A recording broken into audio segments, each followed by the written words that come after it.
Hello and welcome everyone. Backgammon on YouTube feels like the buffet de Bellagio.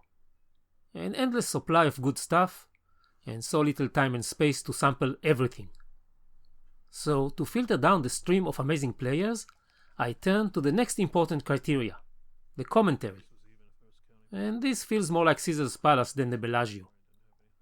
It's tough to find the right balance between entertaining and educational, so I tend to suffer more than enjoy. Obviously, it's a matter of personal taste, so no need to name names. But I can single out the best. And when it comes to raw backgammon acumen, few surpass Chris Trencher. So now we can count. Yeah. Ryan has, let's see.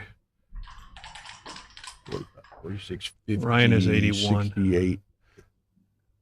Said 79, but I could be off.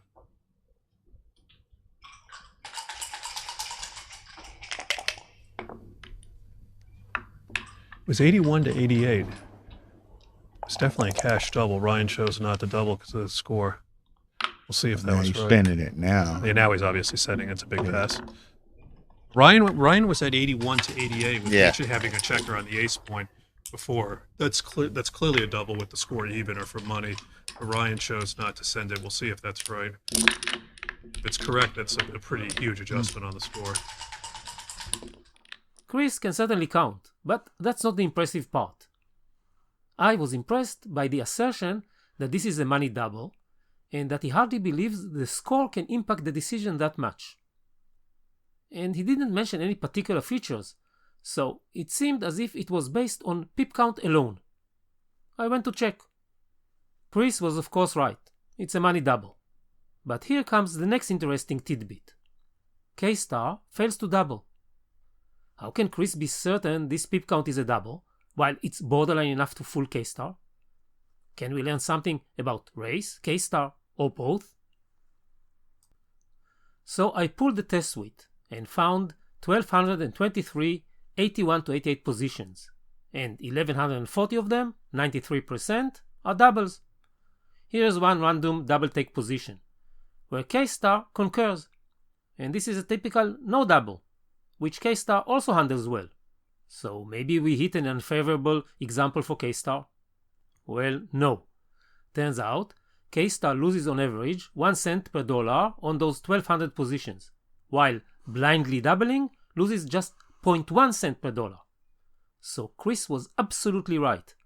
You can double these automatically for money. You might hit some no doubles, but they are uncommon. Now, why do K-star struggles?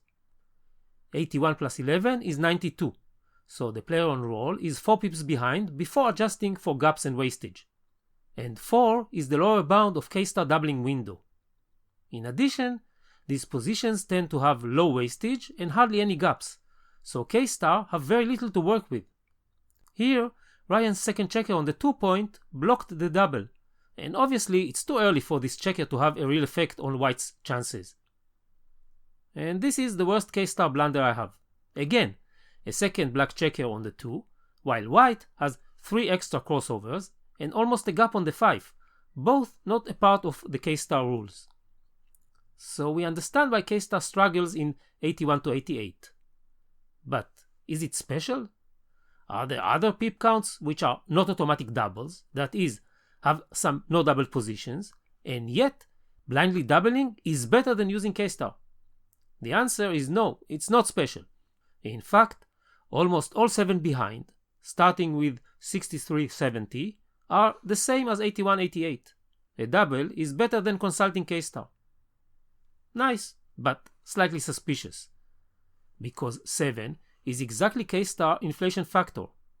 Can this be a K-star artifact? In a way, yes. Here are, in red, all the pip counts where an automatic double costs at most 0.2 cents per dollar. And it's not red to the right of the block because there's no data for these pip counts. They don't come up often enough. And here in blue is where K-star struggles.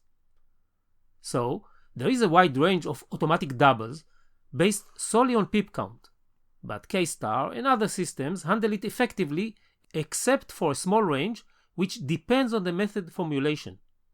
WordStar handled these blue counts nicely, but has its own problem areas. I don't think the details really matter. All you need to remember is that from 63 and up, being 6 or 7 pips ahead is almost certainly a money double, and you need some serious wastage or crossovers to roll on. And that's it for today. Thank you, Chris, for your instructive commentary and for your silence when the game plays itself. I hope to hear more and even learn one day how you managed to count that fast. Adieu.